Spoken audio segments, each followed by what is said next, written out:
وَيَخْشَ اللَّهَ، گزری ہوئی زندگی کے بارے میں ڈرتے رہنا۔ اب ہم مسجد میں بیٹھے ہوئے ہیں، اب سے پہلے تک بالغ ہونے سے لے کر 14-15 سال میں بچہ بالغ ہو جاتا ہے، اور لڑکیاں بھی تقریباً 14-15 سال میں بالغہ ہو جاتی ہیں۔ وہ الگ بات ہے کہ آج کل کھانے پینے کے سسٹم اچھے نہیں رہے، لڑکیاں 9 سال میں بھی بالغہ ہو رہی ہیں، 11 سال میں بھی بالغہ ہو رہی ہے۔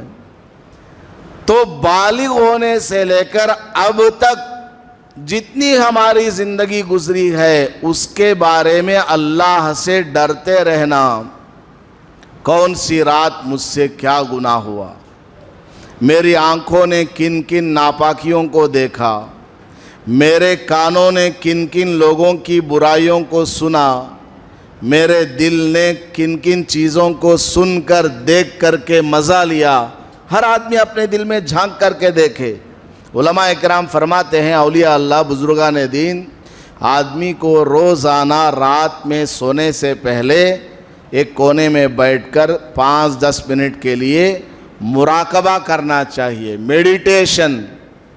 سر جھکا کر بیٹھ جائے، پہلے تھوڑا ذکر کر لے، اللہ اللہ اللہ ذکر کر لے 100 بار 500 بار، اس کے بعد دل کی طرف توجہ دے، زبان کو نہ ہلائے، دل میں جھانک کر کے دیکھے کتنی گندگی ہے، میں کیا ہوں، میرے اندر کا انسان کیا ہے۔ ظاہر کا انسان تو ہے، مسجد کا امام ہے، مفتی ہے، مولوی ہے، فلاں ہے، اندر کیا ہے؟ ہر آدمی اپنے بارے میں دیکھے کہ وہ اندر سے کیا ہے، کیا وہ اللہ کو منہ دکھانے کے لائق ہے؟ اندر کی باتیں اگر کھل جائیں، کیا وہ لوگوں کے سامنے پیش کیے جانے کے لائق ہیں؟ روزانہ آدمی کو اپنے اندر کا جائزہ لینا۔ اب تک جو زندگی گزری ہے کیسی گزری ہے، مال میں نے کیسے کمایا، حلال طریقے سے کمایا یا حرام طریقے سے؟ جس گھر میں میں بیٹھا ہوں، میرے 2 بھائی ہیں، 3 بہنیں ہیں، میں اکیلا اس گھر میں ہوں۔ بہن کا گھر میں نے چھین لیا، بھائی کا گھر میں نے چھین لیا، جو پلاٹ میرے نام پر ہے وہ مجھے کہاں سے آئی، جو کاروبار میں کر رہا ہوں پارٹنر کے ساتھ میرا معاملہ کیسا ہے، پڑوسی کے ساتھ میرا معاملہ اب تک کیسا رہا، رشتہ داروں کے ساتھ میرا معاملہ کیسا تھا، مسجد والوں کے ساتھ میرا تعلق کیسا ہے، خود مسجد کے ساتھ میرا برتاؤ کیسا ہے۔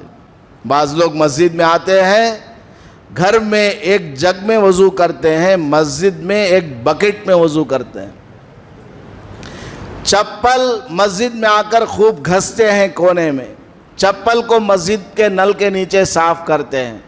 ہم منع نہیں کر رہے ہیں، اب صاف کرو، مسجد والوں نے، متولی نے، ذمہ داروں نے سب آپ ہی کے لیے انتظام کیا ہے۔ میں ایک آدمی کو سوچنے والی بات بتا رہا ہوں، کیا وہی کام آپ اپنے گھر میں کریں گے؟ ایک بکٹ میں وضو کریں گے، مسجد کے بیت الخلاء میں بیڑی پی رہے ہیں، سگریٹ پی رہے ہیں، پان تھوک رہے ہیں، کیا وہی کام آپ اپنے گھر کے بیت الخلاء میں کریں گے، باتھ روم میں کریں گے؟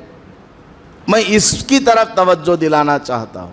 تو ہر آدمی اپنے بارے میں، گزری ہوئی زندگی کے بارے میں سوچے، ڈرے اور اللہ سے توبہ اور استغفار کرے۔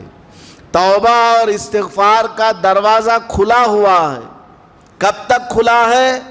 ملک الموت کے آنے تک۔ ملک الموت کب آئے گا نہیں معلوم، ملک الموت کب آنے والے ہیں کسی کو نہیں معلوم۔ اگر معلوم ہو جائے تو پھر آدمی وہ دن آنے سے پہلے تک خوب عیش مستی کرے گا، وہ دن آنے سے پہلے رات میں توبہ کرے گا۔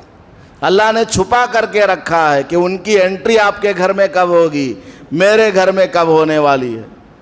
تو بہرحال گزری ہوئی زندگی کے بارے میں آدمی ڈرتا رہے، توبہ استغفار کرتا رہے۔ تیسری بات اللہ نے یہ اس آیت میں بیان فرمائی ہے، جو کہ تمام آسمانی کتابوں میں موجود ہے، اور تمام زندگی گزارنے کے سلسلے میں جو باتیں ہیں وہ سب اس کے اندر آ گیا۔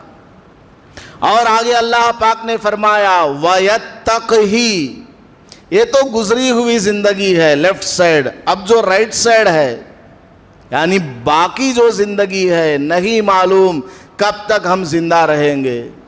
ہمیں کیا معلوم کہ آج ہی ہمارے لیے قبرستان میں گڈھا کھودا جا رہا ہو، ہمارے جنازے میں جو کپڑا ہمارے جسم پر ڈالا جائے گا کیا معلوم دکان میں آ چکا ہو، کیا معلوم وہ بیماری جس میں ہمیں مرنا ہے وہ بیماری اب ہم سے قریب آ رہی ہو، وہ گاڑی جس سے ٹکر کھا کر ہمیں مرنا ہے وہ گاڑی گلیوں میں گھومتی پھر رہی ہو. کیونکہ حدیث میں آتا ہے دو چیزیں انسان کا پیچھا کرتی ہیں، ایک روزی، آدمی جہاں بھی جائے گا جہاں کہیں بھی رہے گا روزی اس کا پیچھا کرتی ہے، اللہ نے اس کی روزی لکھی ہوئی ہے وہ اس کو مل کر کے رہے گی. ایک بڑے اللہ والے نے ایک واقعہ لکھا ہے کہ ایک آدمی روزی کے تلاش میں دھکے کھاتا پھرتا تھا، اور ایک دن وہ تلاش میں نکلا کہ کھیتی کٹنے کا موسم ہے، کھیت میں کچھ کاٹ کر کے لاؤں گا اور کھاؤں گا پکا کر کے. اس ارادے سے وہ نکلا، اچانک بارش ہو گئی.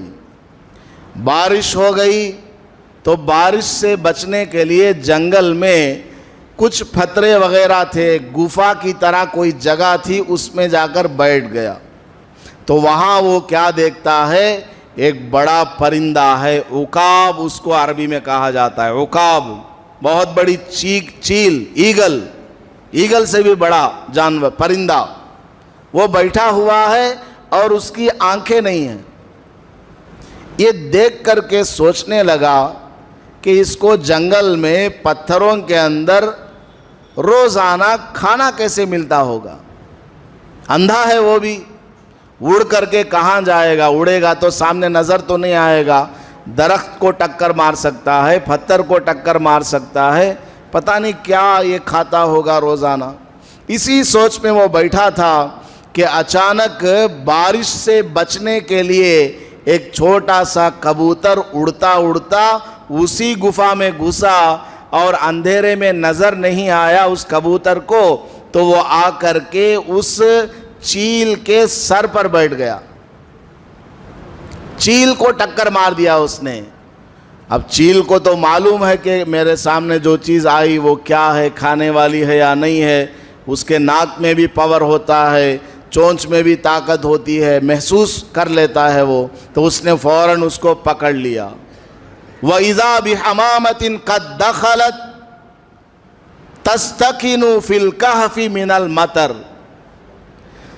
تو بارش سے بچنے کے لیے وہ پرندہ آیا تھا تو اس نے اس کو دبوچ لیا اور کھا لیا. یہ آدمی جب اس نے دیکھا کہ اندھا پرندہ ہے، اللہ نے اس کی روزی کا کیسا انتظام کیا، وہ بھی بارش کے موسم میں. تو ایک پرندے کو اللہ تعالیٰ روزی کا انتظام کرتا ہے، کر سکتا ہے. میں تو انسان ہوں، اشرف المخلوقات ہوں، مجھے اللہ تعالیٰ روزی کیوں نہیں دے گا؟ میں کیوں ادھر ادھر دھکے کھاتا پھر رہا ہوں؟ اللہ کی عبادت کروں گا اور حلال طریقے سے محنت مزدوری کروں گا، ظاہری اسباب کو اختیار کروں گا اور اللہ کی ذات پر بھروسہ کروں گا. فرجع ذلك الانسان الى مکانہ وتوکل علی اللہ. وہ آدمی اس غار سے روتا ہوا، نادم اور شرمندہ ہوتا ہوا کہ میں اللہ سے شکایتیں کیا کرتا تھا کہ یہ روزی نہیں مل رہی ہے، فلاں ہے فلاں ہے. وہ سب سوچتا ہوا روتا ہوا وہاں سے نکلا اور اس وقت سے وہ اللہ پر، اللہ کی ذات پر بھروسہ کرنے والا بندہ بن گیا، متوکل بن گیا.